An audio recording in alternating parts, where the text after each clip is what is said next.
Yeah, the writing process was completely different actually because, well, Luke was really keen to get back into recording, much keener than I was.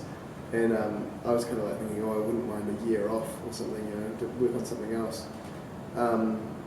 But Luke had this like fire in his belly that we needed to make another record, and kind of he was sick of getting reviews that said our albums were slow burners, and he wanted to make a record that just kind of slapped people in the face and was all about the rhythm. And we had Chris O'Connor had just joined the band, and Tom had joined after Buffalo, so we had this like really great rhythm section along with Will, our percussionist, and so we knew we could go rhythmically to places we'd never been before.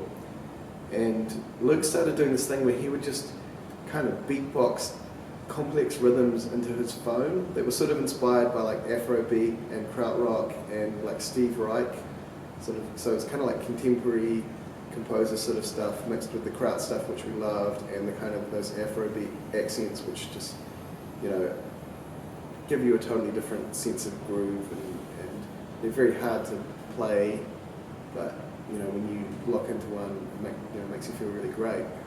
So he was like coming up with these just bizarre rhythms, and then we were in which maybe had a chord or a little riff to go with them, and then we would get together and try and play them. And as we try and play them, you know, I'd say, well, maybe we could go to a G there, and that might sound quite catchy if we then put this melody there, and Conrad would have an idea of this or that, and then me and Conrad, who also write for the band, started bringing things in which were coming from a similar angle, so the kind of template had been set. So like Give Up Your Dreams, the title track, like that one didn't come from one of Luke's demos, but it's still got like quite a fruity rhythm on it, because we'd sort of gone down that path of trying to make everything rhythmically quite interesting. Although the rhythm of Give Up Your Dreams is a bit more aerobics video, whereas everything else is kind of Afro kraut. So yeah, the writing process was actually 100% backwards from what we've done on every single other album. We started with the rhythm section and worked backwards. I am excited for the release. I'm pretty proud of this record, and I like, you know, how we've put it all together and the branding and all that stuff, and I think it's going to be really cool on tour. We've been really just obsessed with the GUID font. So my sister did the artwork, which is very pretty, and it's got like a unicursal hexagram on there, just a bit of sacred geometry to kind of reach out to those sort of spiritual thinkers amongst us who believe in the powers of geometry and magic. So 93 to those guys.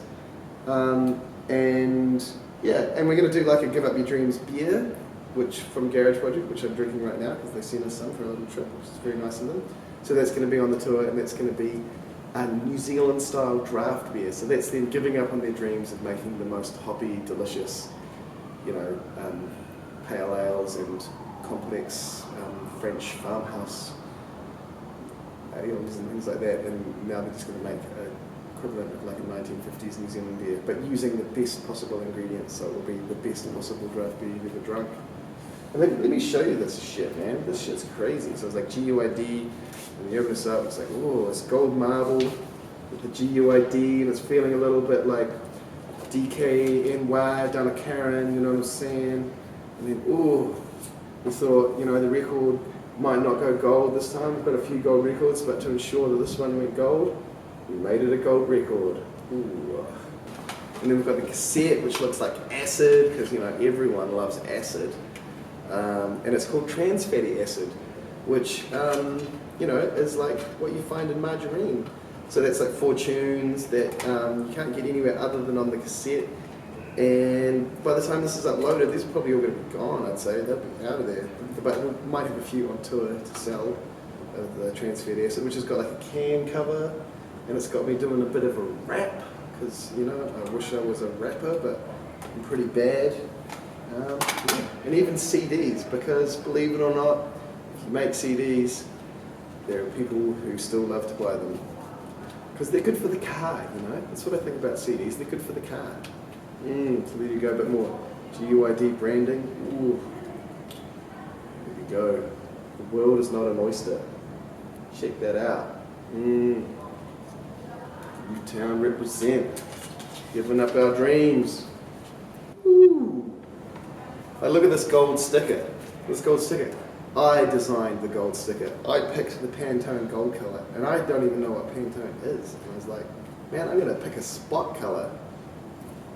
And with a little help from my friends, it's come out actually gold. I was a little bit worried about that. I also designed the acid cassette, which when my brother, who's a really good artist, when he saw that, he was like, yeah, that's great, that's really good, it looks so terrible. It's really unique.